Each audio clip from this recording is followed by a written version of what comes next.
Hello everyone, स्वागत करता हूं आज के इस नए वीडियो में। यहां पे जो हम लोग आज जो है हिस्ट्री के टॉप लेवल पर वीवीआई क्वेश्चन को कवर करेंगे, जो कि आपके इस एग्जाम के दृष्टि से काफ़ी महत्वपूर्ण होगा। सो इस वीडियो को अंत तक देखिएगा। इससे पहले आपको एक बड़ी खुशखबरी बात बता दें कि आप लोगों के लिए मैं जो कंप्लीट पीडीएफ तैयार किया हूँ सभी सब्जेक्ट के 5 सेट करके, जहाँ पे आपको सब्जेक्ट और ऑब्जेक्टिव दोनों प्रकार के प्रश्न मिलेंगे। उस पीडीएफ को कैसे आप लोगों को पाना है, तो उसके लिए वीडियो को अंत तक देखिए। मैं अंत में उसका प्रोसेस बताऊँगा। आपको वहाँ पे व्हाट्सअप नंबर दूंगा, जहाँ पे आप लोगों को कॉन्टैक्ट करना है।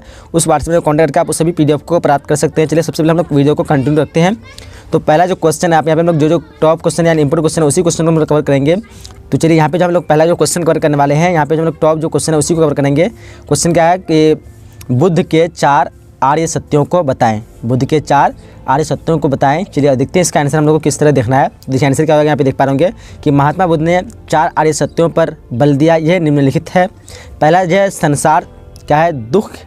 संसार जो दुखमय है, इसके अनुसार क्या कहना चाहता है महात्मा बुद्ध कि महात्मा बुद्ध के अनुसार मानव जीवन जो है दुखों का घर है। ठीक है, बीमार हो गया, बुढ़ापा हो गया, मृत्यु आदि मानव जीवन के भीष्म में दुखी है।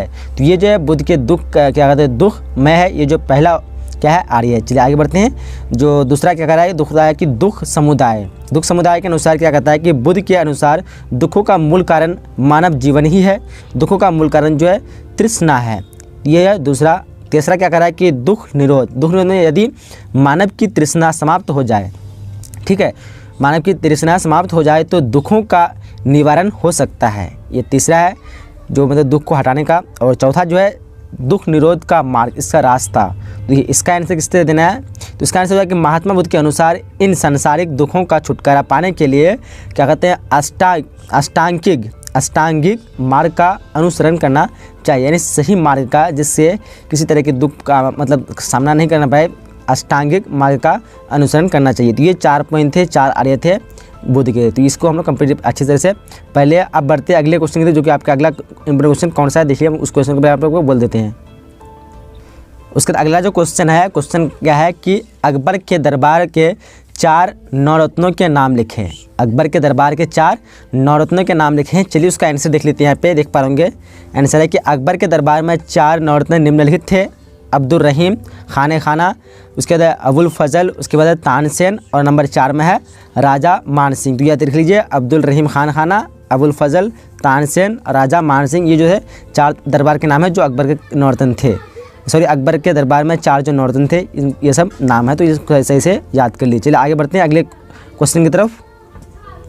अगला जो क्वेश्चन कर रहा है, क्वेश्चन है कि सूफी आंदोलन के 4 प्रसिद्ध संतों के नाम लिखिए। देखिए काफ़ी इंपोर्टेंट क्वेश्चन है। सूफी आंदोलन के 4 प्रसिद्ध संतों के नाम लिखिए। चलिए उसका आंसर को हम लोग देख लेते हैं। देखिए पाएंगे सूफी संप्रदाय के प्रसिद्ध 4 संत के नाम जो है निम्नलिखित। देखिए पहला जो है शेख सलीम चिश्ती, ठीक है। दूसरा जो है शेख बहाउद्दीन जकारिया, और जो तीसरा है मोहम्मद गौस ख्वाजा, मोहम्मद गौस, और चौथा जो है ख्वाजा बकी बिल्ला। तो ये जो है 4 नाम है जो क्या है, सूफी संप्रदाय के प्रसिद्ध 4 संतों के नाम है। शेख सलीम चिश्ती, शेख बहाउद्दीन जकारिया, उसके बाद मोहम्मद गौस और ख्वाजा बकी बिल्ला। तो ये नाम थे। चलिए आगे बढ़ते हैं आगे क्वेश्चन की तरफ। उसके जो अगला जो क्वेश्चन है वो है, क्वेश्चन को ध्यान से सुनिए। भारत में यूरोपीय उपनिवेशों की स्थापना के कई 2 कारण बताएं। ठीक है, कोई 2 कारण बताएं। भारत में यूरोपीय उपनिवेशों की स्थापना के कोई 2 कारण बताएं। चलिए उसको देख लेते हैं हम लोग किस तरह उसका आंसर हम लोग को लिखना है। तो देखिए यहाँ पे आंसर देख पा रहे होंगे क्या कर रहा है, भारत में यूरोपीय उपनिवेशों की स्थापना के 2 कारण जो निम्नलिखित है। देखिए ध्यान से, पहला जो कारण है कच्चे माल की प्राप्ति। कच्चे माल आप लोग समझते होंगे जो डायरेक्ट खेती से किया जाता है, कृषि से। देखिए यूरोपीय देशों में व्यापारिक समृद्धि के फलस्वरूप उद्योग के कच्चे माल की कमी को पूर्ण करने के लिए जो है यूरोपीय देशों की प्राकृतिक संसाधनों से परिपूर्ण भारत में उपनिवेश की स्थापना की। भारत में इस तरह से भी कच्चे माल की उसको सुविधा मिल गई। चलिए दूसरा जो है पॉइंट देखिए, निर्मित माल की खपत, यानी उसको अधिक से अधिक उपयोग करना। कोई भी माल अगर इस्तेमाल करते हैं उसको अधिक से अधिक कामों में उपयोग करना, उसी को तक खपत, अलग मतलब सभी चीज़ों में उसका इस्तेमाल करना। उद्योग की स्थापना एवं कच्चे माल की उपलब्धि से जो है औद्योगिक उत्पादन जो तीव्रता गति से बढ़ा। ठीक है, मतलब जितना भी पैदा हुआ उस चीज़ का मतलब मांग बढ़ते गया, औद्योगिक उत्पादन तीव्रता से गति किया। अतः निर्मित माल को खपाने के लिए, उसको खर्च करने के लिए, मतलब बेचने के लिए, खपाने के लिए भी उपनिवेश की स्थापना की गई। तो ये जो 2 कारण थे, किसके कारण थे? तो ये थे भारत में यूरोपीय उपनिवेशों की स्थापना के 2 कारण। तो इस तरह से आप लोग इस क्वेश्चन को सही से अच्छी तरह से याद कर लेना है। और आप लोग अगर PDF को लेंगे तो वहाँ पे आपको कई सारे इंपोर्टेंट क्वेश्चन मिल जाएंगे सब्जेक्ट ऑब्जेक्ट के, तो आप लोग उस PDF को लेना नहीं भूलिएगा। चलिए, उसके जो अगला क्वेश्चन है, क्वेश्चन को ध्यान से सुन लिया आप लोग। क्वेश्चन करा है क्या कि चंपारण आंदोलन का क्या कारण था? चंपारण आंदोलन का जो है क्या कारण था, उसके बारे में आप लोग को लिखना है। तो चलिए उसको आंसर को हम लोग देख लेते हैं ध्यान से। देखिए क्वेश्चन क्या कर रहा है, चंपारण आंदोलन क्या आंदोलन? तो देखिए आंसर हो जाएगा, भारत में महात्मा गांधी अपनी सक्रिय राजनीति की शुरुआत चंपारण सत्याग्रह से की थी। ये सबको पता होना चाहिए। उत्तर बिहार के चंपारण में नील की खेती होती थी, जिसमें क्या होता था, वो थी 19वीं सदी के प्रारंभ में यूरोपीय बागान मालिकों ने चंपारण के किसान के साथ एक अनुबंध किया, जिसके अनुसार जो है किसानों को अपनी ज़मीन के 3/20वें हिस्से में नील की खेती करना अनिवार्य था। इसको लाजमी कर दिया कि 3/20 हिस्से में आपको नील की खेती करना है। आगे देखिए, आगे क्या है कि इससे क्या कहते हैं, 3 कठिया पद्धति कहा जाता था, यानी 3 कठिया इसको पद्धति कहते हैं। यानी आपको समझ में आना चाहिए कि मतलब 3 हिस्सा होना चाहिए। एक चीज़ मतलब एक हिस्सा मतलब किसान वाले का होगा और 3 कठिया जो होगा वो दूसरे का होगा। ठीक है, तो यहाँ पे देखिए 3 कठिया पद्धति कहा जाता था। किसान इस अनुबंध से मुक्त होना चाहते थे। 1917 में चंपारण के किसान राजकुमार शुक्ल के अनुरोध पर गांधी जी जो है चंपारण पहुँचे। चंपारण पहुँचकर उन्होंने किसानों की समस्याओं को सुना और सही पाया। ठीक है, गांधी जी के प्रयासों से सरकार ने चंपारण के किसानों की स्थिति की जांच हेतु तो एक क्या कहते हैं आयोग नियुक्त किया। ठीक है, अंत में गांधी जी ने विजय हुई और 3 कठिया पद्धतियों को समाप्त की। इसी को क्या कहते थे, चंपारण सत्याग्रह, जो कि महात्मा गांधी द्वारा पहला यह आंदोलन था। तो ये इस तरह इस चीज़ को आप लोग को सही से अच्छी तरह से अध्ययन इसका कर लेना है। चलिए आगे बढ़ते हैं अगले क्वेश्चन की तरफ। चलिए उसके बाद जो अगला हम लोग का इंपोर्टेंट क्वेश्चन है, क्वेश्चन को ध्यान से सुनिए कि महात्मा गांधी ने असहयोग आंदोलन जो क्यों वापस लिया? आखिर क्या कारण थे कि महात्मा गांधी ने असहयोग आंदोलन को वापस लिया? चलिए उसके बारे में हम लोग डिटेल से पढ़ लेते हैं। तो देखिए यहाँ पे आंसर देख पा रहे, असहयोग आंदोलन की जो शुरुआत जो है असहयोग आंदोलन की शुरुआत गांधी जी ने क्या कहते कैसरे हिंद की उपाधि लौटा कर की। उसके असहयोग आंदोलन ने सरकारी अर्थव्यवस्था को छिन्न भिन्न कर दिया, अतः सरकार ने दमन का निश्चय किया। कांग्रेस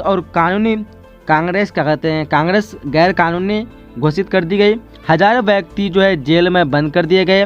गांधी जी के अतिरिक्त सभी जो है महत्वपूर्ण नेता गिरफ्तार कर लिए गए। ठीक है, आंदोलन अपने चरण पर पहुंच गई थी। इसी बीच गोरखपुर के चौरा-चौरी गांव में 5 फरवरी 1922 को जो है क्रूर भीड़ ने पुलिस द्वारा गोली चलाने जाने के विरोध में थाना में आग लगा दी। ठीक है, आगे पढ़ते हैं। आगे ध्यान से देखिए क्या कर रहा है। इससे जो हुआ, इसमें क्या हुआ, अनेक जो पुलिसकर्मी जिंदा जल गए और गांधी जी को घटना से दुख हुआ।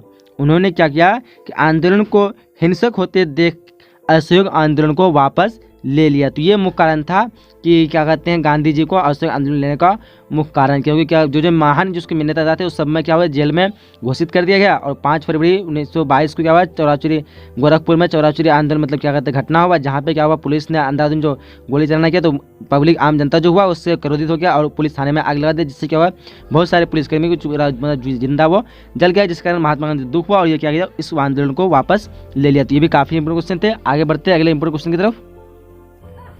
चलिए उसके जो अगला जो क्वेश्चन है देखिए ध्यान से क्या करा है कि किन्हीं 2 गुप्तकालीन मंदिरों के नाम लिखिए। ध्यान से सुनिए, कह रहा है किन्हीं 2 गुप्तकालीन मंदिरों के नाम लिखिए। देखिए यहाँ पे आंसर हम लोग को किस तरह उसका लिखना है, देख पा रहे होंगे यहाँ पे कि गुप्तकालीन मंदिरों में उल्लेखनीय है। नंबर 1 जो है सांची का मंदिर, क्या है, सांची का मंदिर। दूसरा जो है देवघर का क्या कहते हैं, देवघर का दशावतार मंदिर। ये जो है 2 क्या कहते हैं मंदिर है, जो क्या है क्या कहते हैं गुप्तकालीन मंदिरों के नाम है। ठीक है, सांची का मंदिर और ये क्या है, देवघर का क्या कहते हैं दशावतार मंदिर। ये जो है क्या है, तो गुप्तकालीन मंदिरों के नाम है। तो इसको अच्छी तरह से याद कर लीजिए। अगले क्वेश्चन की तरफ बढ़ते हैं। चलिए उसके जो अगला जो क्वेश्चन है देखिए ध्यान से, क्वेश्चन क्या कर रहा है कि विजयनगर साम्राज्य की किन्हीं 2 ऐतिहासिक इमारतों के नाम लिखिए। काफ़ी इंपोर्टेंट क्वेश्चन है, ध्यान से सुनिए। विजयनगर साम्राज्य की किन्हीं 2 ऐतिहासिक इमारतों का नाम लिखिए। तो देखिए आंसर इसका किस तरह हम लोग लिखना है कि विजयनगर साम्राज्य की 2 ऐतिहासिक इमारतों के नाम जो है निम्नलिखित है। नंबर 1 देखिए कमल महल और दूसरा जो है जिंजी का झूलता मंडप। तो ये जो दिया है मतलब 2 ऐतिहासिक इमारत है जो विजयनगर साम्राज्य से संबंधित है। तो ये इसको अच्छी तरह से आप लोग नोट कर लीजिए, आप लोग कॉपी में भी नोट कर सकते हैं। चलिए आगे बढ़ते हैं अगले क्वेश्चन की तरफ। उससे जो अगला जो क्वेश्चन है, क्वेश्चन को ध्यान से सुनिए आप लोग कि ब्रिटिश काल में बम्बई में निर्मित इंडो सराय सैनिक कला के 2 भवनों के नाम लिखिए। ठीक है, ये भी काफ़ी इंपॉर्टेंट क्वेश्चन है, आपको ऑब्जेक्टिव में पूछा जा सकता है। तो आप लोग इसको ध्यान से नोट कर लीजिए, आप लोग या फिर इसको याद कर लीजिए। यहाँ पे जितने भी इंपॉर्टेंट क्वेश्चन हम उसी को कवर कर रहे हैं, सभी क्वेश्चन को आप लोग को नहीं कवर कर रहे हैं जो कि आपके एग्जाम की दृष्टि से इंपॉर्टेंट होगा। सो देखिए इसका आंसर हम लोग किस तरह लिखते हैं, क्वेश्चन को आप और एक बार ध्यान से सुनिए। ब्रिटिश काल में बम्बई में निर्मित इंडो सराय सैनिक कला के 2 भवनों के नाम लिखिए। तो देखिए यहाँ पे आंसर क्या हो जाएगा कि ब्रिटिश काल में बम्बई में निर्मित इंडो सराय सैनिक कला के 2 भवनों के नाम जो है इस प्रकार देखिए, गेटवे ऑफ इंडिया, दूसरा जो है ताजमहल होटल। ठीक है, तो ये 2 नाम इसका हो जाएगा। अब आगे बढ़ते हैं अगले क्वेश्चन की तरफ। तो इसके जो अगला जो क्वेश्चन है, आप लोग ध्यान से सुनिए क्वेश्चन को। क्वेश्चन कह रहा है कि भारतीय स्वतंत्रता प्राप्ति में सहायक किन्हीं 4 कारणों को लिखे। क्वेश्चन को ध्यान से सुनिए। भारतीय स्वतंत्रता जो प्राप्ति में सहायक किन्हीं 4 कारणों को लिखना बोलता है। तो देखिए उसका आंसर हम लोग किस तरह लिख पाएंगे। तो यहाँ पे आंसर देख पा रहे होंगे क्या कर रहा है कि भारतीय स्वतंत्रता प्राप्ति में सहायक 4 कारणों जो है निम्नलिखित है।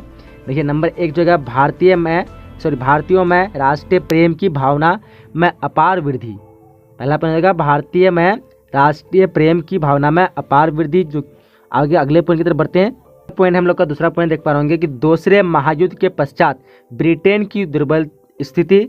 तीसरा पॉइंट है कि एशिया के देशों में राष्ट्रीय भावना की जागृति और चौथा पॉइंट है कि ब्रिटेन के जनमत का भारत के पक्ष में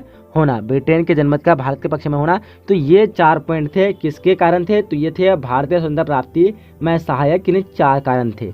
तो इस तरह इस क्वेश्चन को आप लोग को लिखना है। तो यहाँ पे हम लोग इसी क्वेश्चन को इसी तक वीडियो को हम लोग समाप्त करने वाले हैं। वीडियो ज़्यादा लॉन्ग हो जाएगा, हम लोग अगर आगे जो इंपॉर्टेंट क्वेश्चन है हम लोग आगे के वीडियो में कवर करेंगे। अगर आप लोग चाहते हैं तो वीडियो को लाइक करके कमेंट बॉक्स में बता सकते हैं कि इस तरह के आपको वीडियो चाहिए या नहीं चाहिए। फिर बाकी बात आप लोग को डिपेंड करता है कि आप लोग को चाहिए नहीं चाहिए। वीडियो को अगर चाहते हैं तो वीडियो को लाइक करके कमेंट बॉक्स में बता सकते हैं।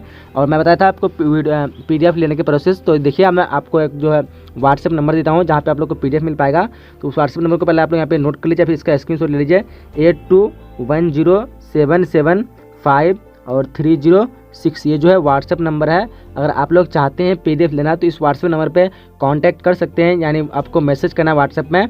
ठीक है, उसमें पूरा डिटेल्स आपको मिल जाएगा। फिर भी मैं आपको सिंपली बता देता हूँ डिटेल्स क्या है इसमें अगर आप लोग PDF लेते हैं एक सब्जेक्ट का, तो एक सब्जेक्ट में जो आपको 5 सेट PDF मिलेगा। ठीक है, 5 सेट PDF मिलेगा। कितना मिलेगा? 5 सेट, जहाँ पे आपको ऑब्जेक्टिव और सब्जेक्टिव दोनों विद आंसर के साथ मिलेगा। ठीक है, तो यहाँ पे आप लोग अगर इस सभी को मतलब अपना तैयारी नहीं किया, पढ़ लेते हैं, तो एग्जाम में जो एक भी क्वेश्चन आपको इससे बाहर 1-2 क्वेश्चन हालांकि आ जाए तो उससे कोई चिंता वाली बात नहीं है। बट लगभग आपको 90% जो क्वेश्चन जो इसी PDF से मिलेगा, एक भी क्वेश्चन आपको बाहर से नहीं मिलेगा। तो आप लोग उस चीज़ की चिंता नहीं करेंगे। तो अगर जितना भी क्वेश्चन मैंने इसमें कवर किया हूँ, लगभग इसमें 300 जो ऑब्जेक्टिव रहेगा, 300 अगर ऑब्जेक्टिव को रट लेते हैं तो एक भी क्वेश्चन आपसे छूट नहीं पाएंगे ऑब्जेक्टिव। और साथ में इसमें सब्जेक्ट रहेगा, तो सभी सब्जेक्टिव और ऑब्जेक्ट जितने भी इंपोर्टेंट इसमें कवर कर चुके हैं। तो एक PDF में जो कितना सेट रहेगा? 5 सेट रहेगा, जहाँ पे आपको 300 ऑब्जेक्ट और सब्जेक्ट रहेगा विद आंसर के साथ। तो इसकी जो प्राइस की बात करेंगे, सब कुछ प्राइस रखा है, जिसकी प्राइस जो 15 रुपये, मात्र आपको 15 रुपये में मिल जाएगा एक सब्जेक्ट का। यहीं पे अगर आपको और एक छूट की मिल सकता है, अगर यहीं पे आपका 5 विषय होता है इंटर में, आप लोग पता होगा 5 विषय होता है। 5 विषय अगर साथ में लेते हैं जिसकी प्राइस आप जोड़ेंगे तो कितना हो जाता है? 75 हो जाता है। ठीक है, अगर 5 विषय का साथ में लेने पर आपको वहाँ पे 25 रुपये का डिस्काउंट मिलेगा।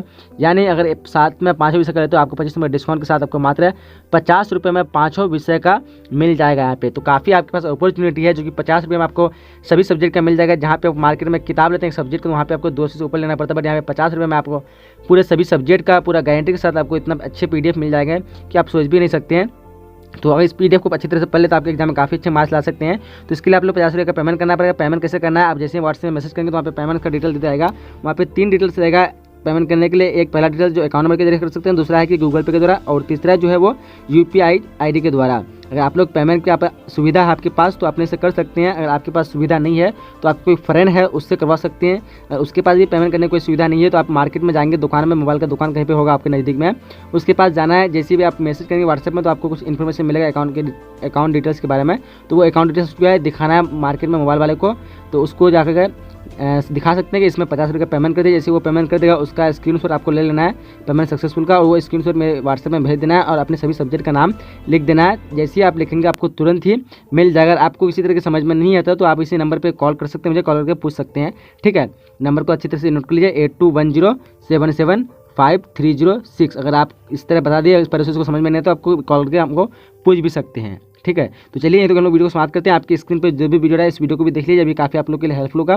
मिलेंगे अगले इसी तरह के नए वीडियो में। जब तक के लिए जय हिंद जय भारत। और वीडियो को लाइक नहीं तो वीडियो को जरूर लाइक कीजिएगा, अपने दोस्तों को भी जरूर बताइएगा। जब तक के लिए जय हिंद जय Bharat and thanks for watching.